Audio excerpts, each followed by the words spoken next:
Fala, Fenômeno Azul, saudações azulinas, sejam todos muito bem-vindos a mais um vídeo aqui do seu canal, Meu Poderoso Leão. Antes de começar o vídeo, deixa eu pedir para você, é muito rápido, muito fácil e muito simples, tá? Você que ainda não é inscrito no canal e que já está aqui nesse vídeo, se inscreve no canal, é rapidinho, clica no botão inscreva-se aqui embaixo, se inscreve no canal, aciona o sino da notificação e deixa o like no vídeo, que isso tudo é muito importante, beleza?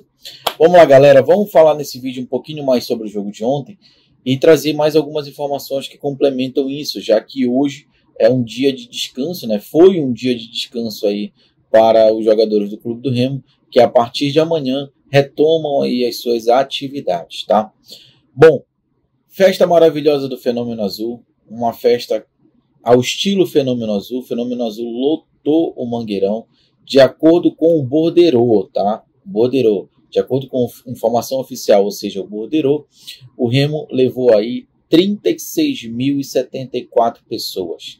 36.074 pessoas, público total no Mangueirão ontem, no jogo contra o Figueirense.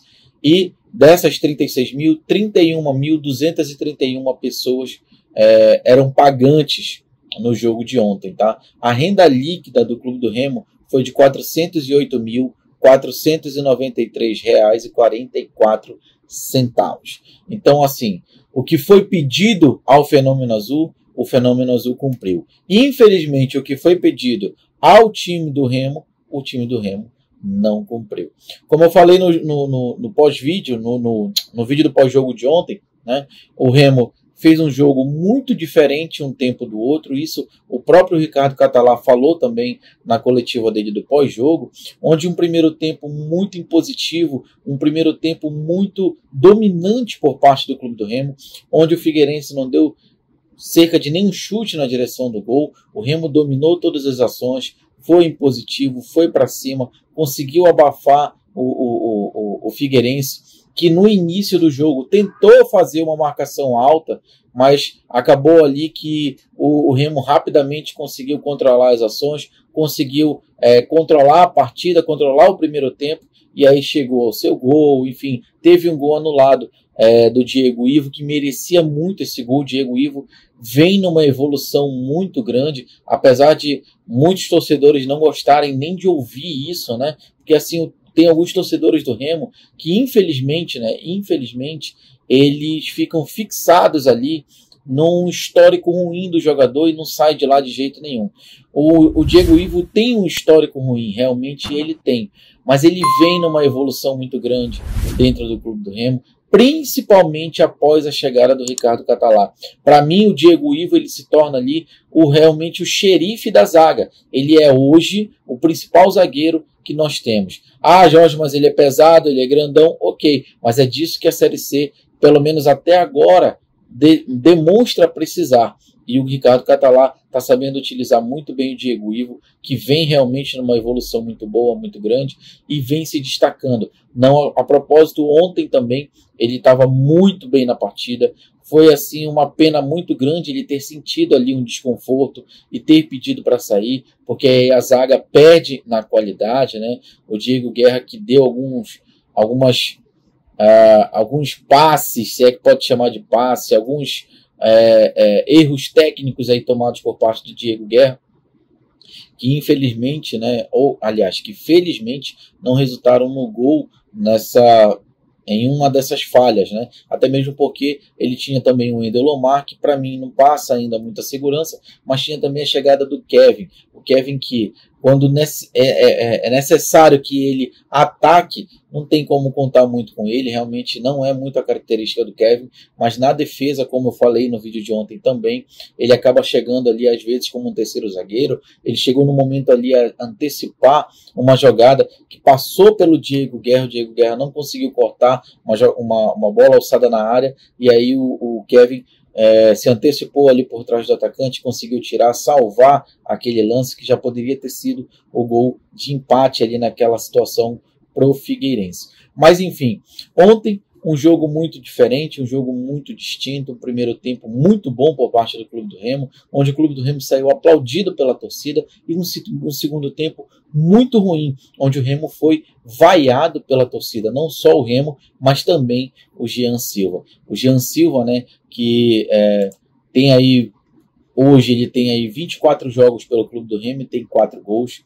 É um jogador, um atacante de beirada que vinha tendo ali as suas oportunidades, que sempre entrava, sempre foi uma opção desde o Marcelo Cabo, né? Ele que começou como titular na temporada 2023 aí no Clube do Remo, depois ele se machucou, saiu, ficou um tempo fora, perdeu a vaga, depois ele voltou, reconquistou essa vaga de titular, hoje ele novamente perdeu essa vaga, e assim, não tem como comparar o que é o nível do futebol hoje apresentado pelo Pedro Vitor ao nível do futebol que é apresentado pelo Jean Silva. Há uma queda muito grande. E aí começa a primeira disparidade que eu vi em relação, pelo menos, ao que o Ricardo Catalá falou, né? Onde ele disse que ali pela direita, no segundo tempo, por 4, 5 vezes, o time do Figueirense fez ali um 3 contra 1 em cima do Lucas Marques, né? E aí estava muito complicado aquele lado, ele precisava reforçar. Se ele precisava reforçar, fazia uma dobradinha de laterais direitos ali, colocava o Lucas Mendes mais recuado e o Lucas Marques mais adiantado, para poder ter esse desafogo também, né? Já que a característica do Lucas Marques é mais de ataque do que de defesa, quando que do Lucas Mendes é mais de defesa do que de ataque. Eu não entendi por que ele colocou o Jean Silva. Talvez para continuar tendo ali uma opção de ataque, mas foi muito infeliz, principalmente nessa modificação. Muito infeliz porque o Jean Silva, infelizmente, entrou e matou a partida. Ele entrou praticamente ali no início da entrada dele, com pouquíssimos minutos em campo, ele acaba cometendo aquele erro técnico, de gesto técnico, ele já estava com a bola dominada, num gesto técnico errado, no bico da área, próximo da lateral, ele comete aquele erro, a bola vai e volta, um bate-rebate, acaba batendo no Diego Guerra, se eu não estou enganado, e entra. Então, assim, realmente essa mexida foi a mexida que acabou com o jogo, infelizmente, né? Infelizmente. Pode ser que, se ele tivesse tentado fazer essa dobradinha com laterais do lado direito, pode ser que a coisa tivesse um outro rumo, mas enfim, o fato é que com a saída do Shoa e do Pablo Roberto do meio de campo, o Clube do Remo perdeu a saída de bola. O Claudinei não faz esse recuo para poder puxar ali e dar o primeiro passe, ele não tem essa condição, tá? E aí o Remo acabou perdendo isso. O Pablo Roberto acabou saindo muito chateado, não queria ter saído da partida, mas ele também já não estava mais fazendo essa volta direita, né? Ele já estava deixando o Claudinei muito sozinho ali, ele não estava voltando para tentar compor um pouco mais o meio de campo, e aí o Ricardo Catalá se sentiu um pouco incomodado com isso, acabou botando o Richard Franco, acabou fazendo umas mexidas onde ele tirou o Muriqui da situação em que ele estava, da posição em que ele estava, para colocar ele de referência, que é onde eu vejo que o Muriqui rende mais. Então, assim, se for para o Muriqui também continuar jogando na posição que ele está, sendo sacrificado, é melhor ele sair, porque ele acaba sendo um jogador a menos na partida. Infelizmente, o Muriqui ali não rende. Então, se é para ele brigar, que ele brigue na referência. Ah, Jorge, mas a gente tem centroavante, então o Muriqui vai para o banco. Coloca um outro jogador que componha melhor aquele meio de campo ali, para justamente não ter esse problema, para justamente não ter essa situação de praticamente ter um jogador a menos durante toda a partida enquanto ele está lá. Então, assim, ali naquela posição ele acaba subutilizado. Uma outra situação que o Ricardo Catalá vem fazendo também, mas por falta de peças, né, tudo isso também por falta de peças, é colocar o Rodriguinho de ponta. Ele acaba também matando um pouco do jogo do Rodriguinho, que não é ponta, e acaba fazendo aquele trabalho, né, a pedido do técnico, é lógico, mas não é a dele, não é a dele. Ontem, por exemplo, ele foi o jogador que mais colocou a bola para trás, ele mais jogou a bola para trás. Toda vez que a bola chegava no Rodriguinho, ele voltava. A bola ia para o outro lado, voltava para a esquerda, chegava no Rodriguinho e ele voltava. Então, assim, ele fica muito deslocado também. Ele não tem cacoete para jogar de ponta, ele está jogando no sacrifício. Então, assim, todos esses sacrifícios fazem com que o Ricardo Catalá também tenha poucas opções. Por exemplo, para ataque de ponta, ele tem praticamente só o Jean Silva. Ele só tem o Jean Silva como opção. E o Jean Silva, infelizmente, ele vem aí numa toada muito lá embaixo, tá? Ele nunca teve, assim, um desempenho muito bom, pelo menos enquanto esteve aqui no Clube do Remo, mas ele conseguia oscilar um pouquinho, uma hora ele estava um pouco melhor, outra hora ele caía, depois ele voltava. Agora ele já tem um tempo que ele está num ritmo muito abaixo, e aí o Ricardo Catalá, por falta de opção, acaba tendo que colocá-lo. Afinal de contas, o Diego Ivo pediu para sair, o Anderson Shoa pediu para sair, o Pedro Vitor, que já estava estafado, pediu para sair. Então, assim, é muito complicado também para o técnico fazer isso. E ele falou sobre isso na coletiva dele. Ele falou sobre essa situação e disse, e meio que cobrou realmente a diretoria do Clube do Remo para que fosse mais rápido na hora de contratar, porque ele está precisando de ponta de qualidade, porque senão ele vai continuar sacrificando a equipe do jeito que está sacrificando. Essa formação deu certo lá fora, mas também foi um jogo que foi ganho muito na base da raça. O primeiro, que foi contra a Aparecidense, foi porque era a lanterna, então assim, a Aparecidense tinha um nível técnico bem mais abaixo, então deu para o Remo fazer um bom jogo e ganhar ele por 2-0, mas contra o Pouso Alegre o Remo só foi melhorar quando ficou com 1 a menos com a saída do Fabinho, ou seja, foi na base da raça. Então essa formação está sacrificando muito alguns jogadores, e isso precisa mudar, mas precisa chegar gente. O Fabinho agora está voltando. O Fabinho agora passa a ser de novo uma opção para o Ricardo Catalá. Lá na frente, como referência hoje, tem o Fabinho, tem o Elton e tem o Rafael Silva. São os 3 jogadores de referência. E na minha opinião, o Muriqui deveria entrar para ser mais um jogador de referência. Ah, Jorge, mas precisa de um centroavante, eu sei. Mas eu estou falando de jogadores que estão hoje no elenco. São esses 4 jogadores que têm que brigar para ser titulares na referência. Ou seja, como possível centroavante. Desses quatro jogadores, só 2 jogam realmente como centroavante, que é o Elton e o Rafael Silva. E o Elton é o único centroavante que tem um histórico de fazer gols. Tanto o Fabinho quanto o Muriqui foram adaptados a essa função. Então, assim, tá muito complicado realmente para o Ricardo Catalá achar um time que seja tido ali como titular. Ele vem repetindo as escalações, mas por falta de opção. Ele vem repetindo os jogadores por falta de opção. E não porque ele já achou o esquema, ele já achou o time, não. É por falta de opção. E ele está batendo nessa tecla já há muito tempo. Há muito tempo ele está batendo nessa tecla. Precisa contratar, precisa trazer, precisa contratar e precisa trazer. E nada acontece. Pelo menos não na velocidade que é necessário para a Série C. Por que eu estou falando isso? Porque nós já estamos na 10ª rodada. Só tem mais 9 rodadas e isso passa muito rápido. Então vai esperar até quando para trazer pelo menos um ponta para poder ajudar o Ricardo Catalá? É complicado. Já estamos aí, já passamos, né? Se a gente for fazer a matemática exata, nós já passamos da metade do campeonato. Então, assim, hoje a tabela, ainda bem que a tabela vem ajudando o Clube do Remo ainda, né? Por exemplo, né? O Remo permanece na 13ª colocação, não perdeu e nem ganhou posição, é lógico, ele empatou o jogo, mas ele pelo menos não perdeu posição. E hoje um jogo que deveria finalizar empatado, realmente finalizou empatado, que foi o jogo entre Altos e Pouso Alegre, 0-0, fazendo com que nada mudasse abaixo do Clube do Remo, tá? A outra partida que está sendo disputada hoje é entre Volta Redonda e Ipiranga, e o Volta Redonda está ganhando o Ipiranga por 2-1 e o jogo está prestes a terminar. Ou seja, dos que estão abaixo do Clube do Remo hoje e que ainda faltam realizar jogos, temos somente o Paysandu, o América do Rio Grande do Norte, na América de Natal, e a Aparecidense.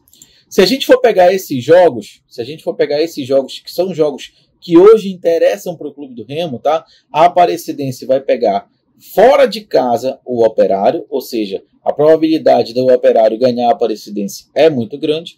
O Paysandu vai pegar fora de casa o Botafogo da Paraíba, ou seja, também uma probabilidade muito grande de perder o seu jogo, tá? E o América de Natal fora de casa o CSA. Então, esses 3 times que ainda faltam jogar, nessa tabela e que poderiam aí, a não ser a Aparecidense, lógico, a Aparecidense não poderia nem chegar na pontuação do Remo, mas eu digo assim, o América de Natal e o Paysandu, que poderiam causar algum tipo de dano, digamos assim, ao clube do Remo, eles vão fazer jogos fora de casa. E o América de Natal, que tem um saldo de gol de -5, teria que fazer saldo.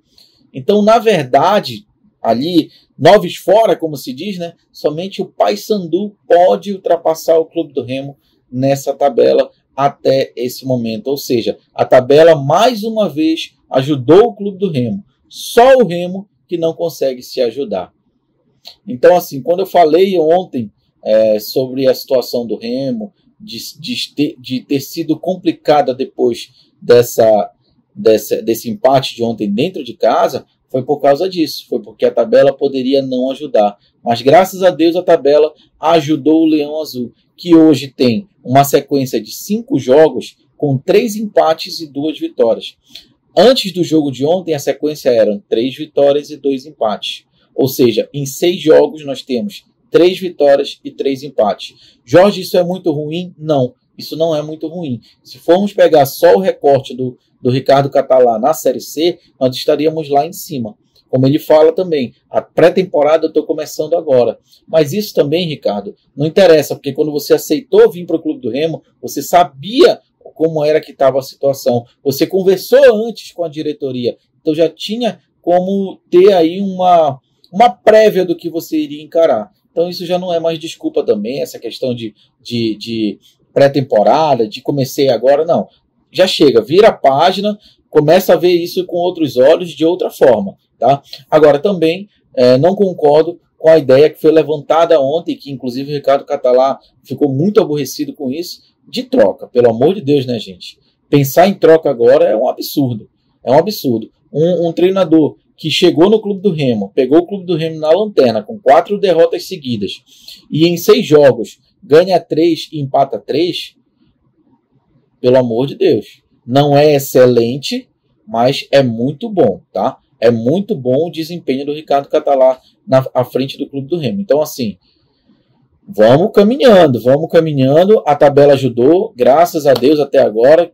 Acho que vai continuar ajudando, se Deus quiser. Então, assim, vamos caminhando, mas tem que parar de perder ponto em casa. Hoje, na verdade, me perguntaram sobre classificação. Ah, Jorge, antigamente todo mundo falava de rebaixamento, agora é só classificação. É lógico. Antigamente nós tínhamos 4 derrotas seguidas, sendo 2 em casa. Como é que a gente ia pensar em classificação desse jeito? Não tinha como. A partir do momento em que em 6 jogos a gente ganha 3 e empata 3, a gente começa a ver a coisa com outros olhos. A gente começa a ver a coisa olhando para cima e não para baixo. E isso é normal. O futebol é isso. É dinamismo. Uma hora você se vê numa situação de rebaixamento, de possível rebaixamento, e 2, 3 rodadas seguintes você se vê numa possível posição de classificação. A Série C é isso. E essa Série C está muito achatada, está muito brigada. Então, assim, aquela pontuação básica, aquela pontuação padrão, digamos assim, de 30, de 34 pontos, de não sei o que, isso vai por água abaixo. Essa Série C vai estar muito parelha até o final das 19 rodadas de classificação, para a classificação para a próxima fase. Então, assim, tem que brigar ponto a ponto e não pode perder ponto dentro de casa. O Remo tem um aproveitamento, um percentual de aproveitamento dentro de casa de 33,33%. É um absurdo. É um absurdo, tá? É um absurdo. De 5 jogos em casa, só teve 1 vitória, 2 empates e 2 derrotas. É isso que precisa mudar. Porque fora de casa, o Remo tem um aproveitamento de 46,67%, que é um aproveitamento muito bom para visitante. Ou seja, o Remo é melhor visitante do que mandante. Aí quando a gente levanta a hipótese de o Remo tremer na base jogando perto da torcida, começam a falar besteira, dizendo que a gente está secando, que a gente está isso, que a gente está aquilo. Amigo, é só olhar os números. Os números mostram isso. Os números mostram que o Remo é melhor fora de casa do que dentro de casa. É aproveitamento, é número. Não estou tirando isso da minha cabeça, não. Estou trazendo isso com base em resultados. Então, assim, o Remo precisa mudar esse cenário. Principalmente o cenário, lógico, o cenário de visitante está muito bom, mas o cenário de mandante ele precisa mudar. Isso precisa mudar urgentemente. O Remo precisa melhorar esse percentual de aproveitamento dele como mandante. Precisa fazer valer o fator casa. Beleza? Então é isso, gente. Esse vídeo de hoje era para falar um pouquinho mais sobre esse jogo de ontem, para trazer um pouquinho mais dessas informações para vocês. Lembrando que ontem eu falei sobre o pessoal da Conmebol tá no Mangueirão assistindo a partida. Hoje eles foram lá de novo para fazer a vistoria técnica, porque tem uma possibilidade sim, inclusive o governador Helder está lutando para isso, para que a seleção brasileira venha também para o Mangueirão, tá? Então isso aí também está sendo verificado, está sendo visto. E, gente, que festa maravilhosa, mais uma vez, ao Fenômeno Azul. Parabéns. Fenômeno Azul realmente é fantástico. Essa torcida é fantástica, tá? Pena que dentro de casa o time não sabe aproveitar essa condição de torcida que tem. Espero que isso consiga mudar ainda no campeonato, visto que a gente precisa desses pontos dentro de casa. A gente necessita desses pontos dentro de casa para poder brigar por alguma coisa, porque senão a gente vai continuar no meio de tabela e em agosto acaba a nossa temporada. É isso, gente. Vou ficando por aqui. Muito obrigado de verdade. Peço que você está no vídeo até agora, que você se inscreva no canal, que acione o sino da notificação e deixe o like no vídeo. Isso tudo é muito importante. Não esquece também de comentar e compartilhar o vídeo para ajudar o meu poderoso leão a crescer cada vez mais. Lembrando que todos os vídeos do canal têm a parceria da Bet Nacional, que é a maior e melhor casa de apostas esportivas do Brasil, onde você pode apostar nos esportes nacionais e internacionais, tudo de forma rápida, fácil, sem sair de casa, tudo via Pix e com retirada imediata. Então não perde mais tempo. Depois do vídeo agora, vai aqui na descrição, ou então aponta a câmera do celular para o QR Code que está aqui em cima, faz o seu cadastro, coloca o código de afiliado Meu Poderoso Leão, começa a fazer suas apostas e garantir grana extra para 2023. Bet Nacional, galera, aqui dá sempre jogo. Vou ficando por aqui. Um ótimo final de domingo para todos vocês. Eu sei que está todo mundo chateado, todo mundo com raiva do que aconteceu ontem, mas vamos em frente. Vamos em frente, porque a próxima partida do Clube do Remo é partida fora de casa. E, aliás, é uma partida fora de casa. Vai pegar o Floresta fora de casa, tá? O Floresta que hoje é o 18º colocado, está na zona de rebaixamento, ou seja, mais um confronto direto. Tá? Então tem que estar muito concentrado para isso. Essa partida vai acontecer no domingo, dia 2/7, às 19 horas. Beleza? A gente se vê durante a semana. Espero que tenhamos aí novidades, principalmente em relação ao mercado. E eu vou trazendo tudo isso aqui para vocês no canal Meu Poderoso Leão. Valeu, galera. Um abraço. Fui.